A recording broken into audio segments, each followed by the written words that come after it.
আসসালামু আলাইকুম। অনার্স দ্বিতীয় বর্ষ ও ডিগ্রি দ্বিতীয় বর্ষের শিক্ষার্থীদের অনলাইন পাঠ পরিক্রমায় তোমাদের শিক্ষার্থীদের স্বাগত জানাচ্ছি। আমি প্রফেসর দিলরুবা আখন্দ, ইসলামের ইতিহাস ও সংস্কৃতি বিভাগ, টঙ্গী সরকারি কলেজ, গাজীপুর। আমাদের টঙ্গী সরকারি কলেজের এই অনলাইন ক্লাস নেওয়ার উদ্যোগ গ্রহণের পেছনে যার অবদান অনস্বীকার্য তিনি হচ্ছেন আমাদের শ্রদ্ধেয় অধ্যক্ষ স্যার। এবং স্যারের সাথে আমাদের কন্টেন্টগুলো ফেসবুক পেজে আপলোড করার দায়িত্বে যে সমস্ত কর্মকর্তারা সহযোগিতা করছেন তাদের আসলেই ভূমিকা অনস্বীকার্য।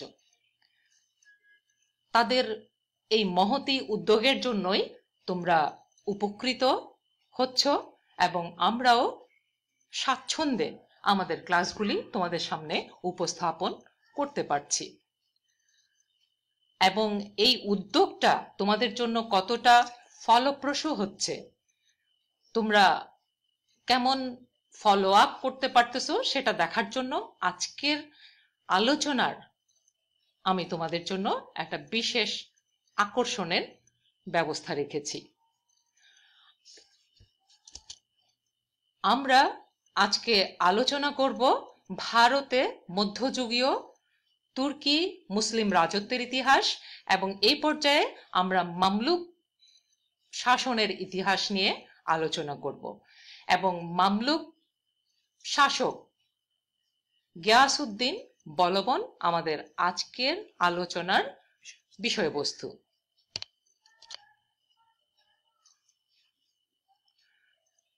সুপ্রিয় শিক্ষার্থীবৃন্দ, আজকে গিয়াসউদ্দিন বলবনের উপর আমরা যে আলোচনা করব সেটা এক নজরে আমরা দেখতে পাচ্ছি মামলুক সুলতান বলবনের রাজত্ব লাভ, বৈচিত্র্যময় জীবন ও বলবনের নীতি, সরকার পুনর্গঠন ও রাজতন্ত্রের মর্যাদা বৃদ্ধি, 40 চক্রের ক্ষমতা লোভ এবং গুপ্তচর প্রথা, সেনাবাহিনীর পুনর্গঠন, আভ্যন্তরীণ বিদ্রোহ দমন এবং বৈদেশিক নীতি।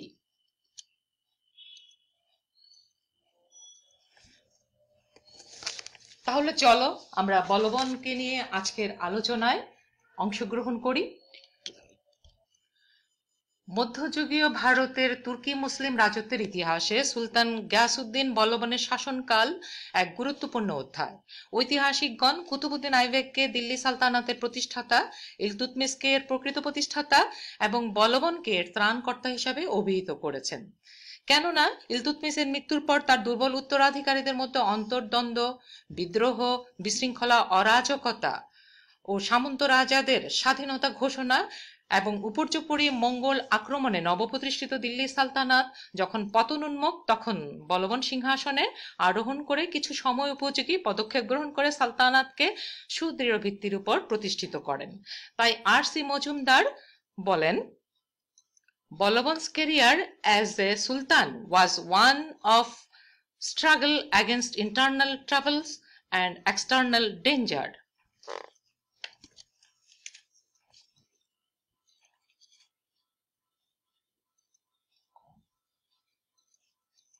বৈচিত্র্যময় জীবন এবং বলবনের নীতি।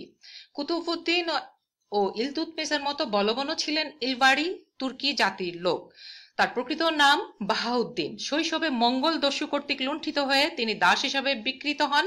নানা হাত বদলের মধ্য দিয়ে অবশেষে তিনি ইলতুৎমিশের নিকট বিক্রি হয়ে যান। প্রতিভা বলে তিনি ইলতুৎমিশের বন্দেগান-ই সেহেলগান বা 40 দাস গোষ্ঠীর অন্যতম সদস্য হন। পরবর্তীতে সুলতানা রাজিয়া, বাহরাম শাহ, নাসিরউদ্দিন মাহমুদের আমলে গুরুত্বপূর্ণ পদে অধিষ্ঠিত হন। তিনি নাসিরউদ্দিন মাহমুদের সহিত নিজের কন্যার বিয়ে দিয়ে উলুগ খান উপাধি লাভ করেন এবং প্রধানমন্ত্রী পদে অধিষ্ঠিত হন।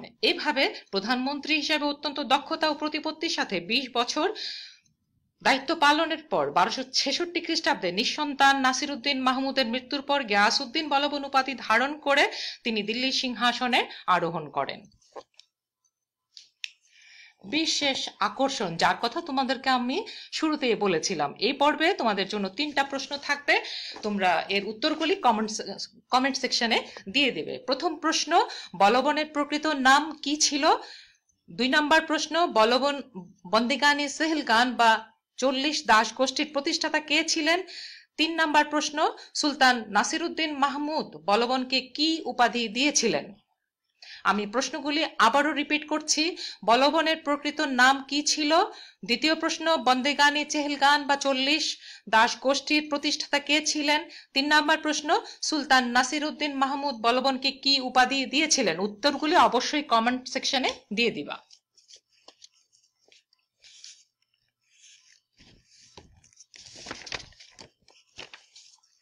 সিংহাসনে আরোহণ করে বলবন সাম্রাজ্যকে সুদৃঢ়করণের জন্য বিভিন্ন পদক্ষেপ গ্রহণ করেন। পদক্ষেপগুলিকে প্রধানত 3টা ভাগে ভাগ করা যায়: সালতানাতের মর্যাদা প্রতিষ্ঠা, আভ্যন্তরীণ বিদ্রোহ দমন এবং বৈদেশিক আক্রমণ প্রতিহত। এই পর্যায়ে আমরা সালতানাতের মর্যাদা প্রতিষ্ঠা নিয়ে আলোচনা করছি। কেন্দ্রীয় সরকার পুনর্গঠন। বলবনের ক্ষমতা গ্রহণের আগে রাজ্যের সাংগঠনিক শক্তি এবং সুলতানের মর্যাদা লোপ পেয়ে গেছিল। সুলতান নামে মাত্র শাসক বা পুতুল সরকারে পরিণত হয়েছিল। জিয়াউদ্দিন বার্নির মতে জনগণের মনে সরকার সম্বন্ধে কোনো ভয়ভীতি ছিল না এবং দেশ একটি শোচনীয় অবস্থায় নিপতিত হয়েছিল। বলবন জনগণের মনে রাষ্ট্র ও সুলতানের কাজকর্মের প্রতি ভয়, ভীতি ও শ্রদ্ধার ভাব সৃষ্টির জন্য কেন্দ্রীয় শাসন ব্যবস্থাকে নিজ হাতে গ্রহণ করেন। তিনি সৎ, যোগ্য, উচ্চ বংশীয় লোকদেরকে রাজকাজে নিয়োগ এবং দুর্নীতি বিলোপ ইত্যাদি ব্যবস্থা গ্রহণ করেন। রাজতন্ত্রের মর্যাদা বৃদ্ধি। রাজতন্ত্রের হারিয়ে যাওয়া মর্যাদা পুনঃপ্রতিষ্ঠার জন্য বলবন বিভিন্ন পদক্ষেপ গ্রহণ করেন। তিনি রাজতন্ত্রকে জনগণের নিকট নতুনভাবে উপস্থাপন করেন। তিনি বলেন, পৃথিবীতে রাজা হলেন আল্লাহর প্রতিনিধি। তিনি প্রজাদের দৃষ্টিতে রাজাকে অবশ্যই মর্যাদাবান হতে হবে বলে মনে করতেন এবং রাজা অবশ্যই বিবেচক, দয়ালু, ন্যায়পরায়ণ হবেন এবং সর্বদা সৎ, বিশ্বাসী ও বিজ্ঞ লোকদের দ্বারা পরিবেষ্টিত থাকবেন। এই কারণে বলবন জিল্লুল্লাহ বা আল্লাহর ছায়া উপাধি গ্রহণ করে মুদ্রায় মৃত আব্বাসীয় খলিফার নাম অঙ্কন করেন। স্বেচ্ছাচারী রাজতন্ত্র, জনগণের আনুগত্য লাভ ও রাজ্যের নিরাপত্তা বিধান করতে সক্ষম, এই ধারণার বশবর্তী হয়ে বলবন প্রাচীন পারস্য রাজাদের ন্যায় রাজদরবারে আদব কায়দার, রীতিনীতি এবং জমকালো দরবার প্রতিষ্ঠা ব্যবস্থা করেন। তিনি সিজদা এবং পায়বস নীতির প্রচলন করেন। রাজকীয় হাসি, ঠাট্টা, নৃত্যগীত, মদ্যপান, জুয়া খেলা ইত্যাদি রাজসভায় নিষিদ্ধ ঘোষণা করেন। সবসময় নিজেকে পৌরাণিক তুর্কি বীর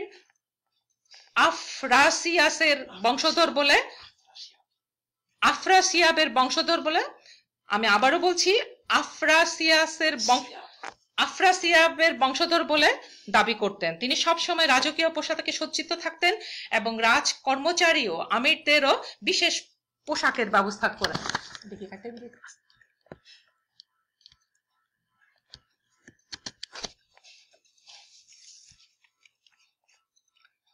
40 চক্রের ক্ষমতা লোপ। ইলতুৎমিশের 40 জন কৃতদাস প্রতিষ্ঠা পেয়ে পরবর্তীতে দুর্বল শাসকদের আমলে রাজ্যের মধ্যে বিশৃঙ্খলা, ষড়যন্ত্র, বিশ্বাসঘাতকতা ও হত্যাযজ্ঞের মতো জঘন্য কাজে লিপ্ত হয়। বলবন তাদের ক্ষমতা লোপ করার জন্য নিম্ন পদস্থ তুর্কিদের 40 আমিরের মর্যাদা দেন। সামান্য অপরাধে তাদের কঠোর দণ্ড দিতেন। বদাউনের গভর্নর মালিক বরবাক প্রকাশ্যভাবে বরবাককে ব্যত্রাঘাত করেন। অনেককে বিষ প্রয়োগে হত্যা করেন। সুযোগ পেলে তাদের জায়গির বাজেয়াপ্ত করেন। এভাবে কঠোর ব্যবস্থা গ্রহণ করে উনি বন্দেগানি চেহেলগান বা 40 চক্রের ক্ষমতা ধ্বংস করেন। গুপ্তচর প্রথা গঠন এবং সেনাবাহিনী পুনর্গঠন। রাজ্যের গোপন সংবাদ সংগ্রহের জন্য এবং কোথাও যাতে কোনো বিদ্রোহ, বিশৃঙ্খলা দেখা না দেয় সেজন্য বলবন একটি শক্তিশালী গুপ্তচর বাহিনী গঠন করেন। তাদেরকে সরাসরি সুলতানের নিয়ন্ত্রণে রাখতেন। কেউ কর্তব্য অবহেলা করলে কঠোর শাস্তি দেওয়া হতো। সমগ্র রাজ্য গুপ্তচরদের ভয়ে ভীত থাকত। জিয়াউদ্দিন বারানির মতে জনগণ গুপ্তচরের ভয়ে তাদের কৃতদাসদের পর্যন্ত শাসন করতে ভয় পেত। সেনাবাহিনী পুনর্গঠন। মধ্যযুগের শাসকদের সকল শক্তির নিয়ামক ছিল সামরিক বাহিনী। বলবন নিজেও সামরিক শক্তিতে দৃঢ় বিশ্বাসী ছিলেন। এই ক্ষেত্রে তার নীতি ছিল বিসমার্কের ব্লাড অ্যান্ড আয়রন পলিসি। ঈশ্বরী প্রসাদের মতে the first need of Balban was a large and efficient army। তাই তিনি জায়গির প্রথা বিলুপ্ত করে তাদেরকে নগদ অর্থে বেতন প্রদান করতেন, অশ্বারোহী পদাতিক বাহিনীর পুনর্গঠন করে তাদেরকে মালিক ও আমিরের উপর ন্যস্ত করেন। সুপ্রিয় শিক্ষার্থীরা, তোমাদের জন্য বিশেষ আকর্ষণ 2 সংক্ষিপ্ত প্রশ্ন। এবারও তোমাদের জন্য 2টো প্রশ্ন থাকছে। প্রশ্ন নাম্বার 1, কোন তুর্কি বীরের বংশধর বলে বলবন নিজেকে দাবি করতেন? প্রশ্ন 2, সিংহাসনে আরোহণ করে বলবন কি উপাধি ধারণ করেন? উত্তর কমেন্ট সেকশনে দিয়ে দিবা।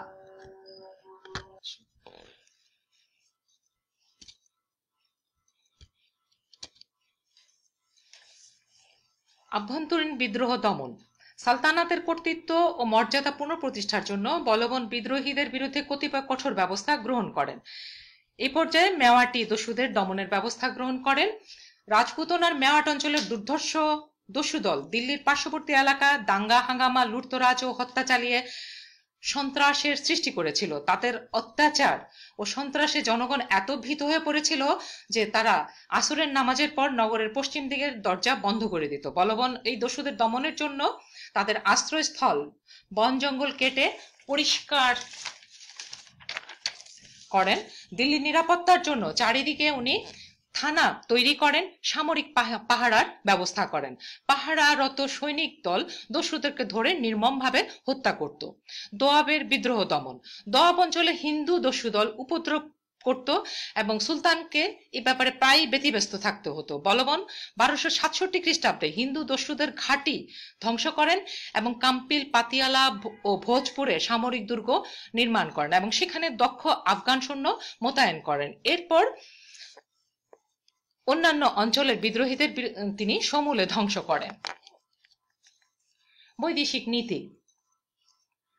বলবন মঙ্গল আক্রমণ থেকে দেশকে রক্ষার জন্য কতিপয় কার্যকরী পদক্ষেপ গ্রহণ করেন। 1, উনি রাজ্য বিস্তার নীতি ত্যাগ করে রাজধানীতে অবস্থান করতেন। 2, শক্তিশালী সেনাবাহিনী গঠন করে তাদেরকে উন্নত অস্ত্রশস্ত্র ও সামরিক সরঞ্জাম দ্বারা সুসজ্জিত করেন। 3, পাহারা দেওয়ার জন্য নতুন নতুন দুর্গ নির্মাণ ও পুরাতন দুর্গগুলি সংস্কার করেন। 4, সীমান্তবর্তী অঞ্চলে নতুন নতুন প্রদেশ গঠন করে সেখানে দক্ষ শাসক নিয়োগ করেন। উল্লেখযোগ্য যে মঙ্গলদের বিরুদ্ধে বলবনের এই নীতি ওনার শাসন আমলে সফল হয়েছিল। বাংলার বিদ্রোহ দমন। 1278 সালে বাংলার শাসনকর্তা তুগরিল বেগ স্বাধীনতা ঘোষণা করে সুলতান উপাধি গ্রহণ করেন এবং নিজ নামে মুদ্রাঙ্কন ও খুতবা পাঠের ব্যবস্থা করেন। বলবন আমির খান ও মালিক তার্কির নেতৃত্বে অভিযান প্রেরণ করে ব্যর্থ হলে তিনি স্বীয় পুত্র বগুড়া খান সহ নিজে বাংলায় আক্রমণ করেন। তিনি তুগরিল বেগকে পরাজিত ও নিহত করে বাংলা অধিকার করেন এবং বগুড়া খানকে বাংলা শাসনকর্তা নিয়োগ করেন।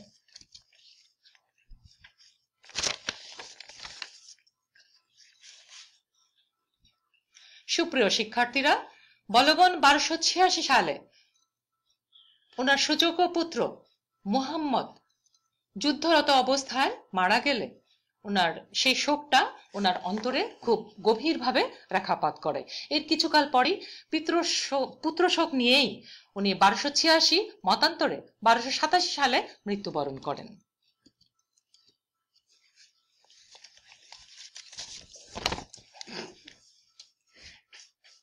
পরিশেষে আজকের আলোচনার প্রেক্ষিতে আমরা বলতে পারি শাসক হিসাবে বলবন সফল হলেও তার শাসন ব্যবস্থা সম্পূর্ণ ত্রুটিমুক্ত ছিল না।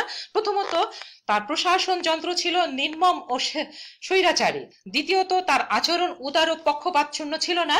তবে এ সকল ত্রুটি সত্ত্বেও তিনি তুর্কি মুসলিম সাম্রাজ্যকে সুসংহত করেন এবং নিরাপত্তা বিধান করে বলবন একে নতুন জীবন দান করেন। এই কারণে ভিডি মহাজন বলেন, Balban was the greatest of all the slave things। শিক্ষার্থীরা, আজকের আলোচনার প্রেক্ষিতে আমরা যে প্রশ্নটা পাই সেটা হচ্ছে রাষ্ট্র দৃঢ়করণে সুলতান গিয়াসউদ্দিন বলবন কর্তৃক গৃহীত ব্যবস্থাবলী আলোচনা করো। আশা করি তোমরা এই আলোচনায় উপকৃত হবে। পরে আবার তোমাদের সাথে দেখা হবে। আল্লাহ হাফেজ, সবাইকে ধন্যবাদ।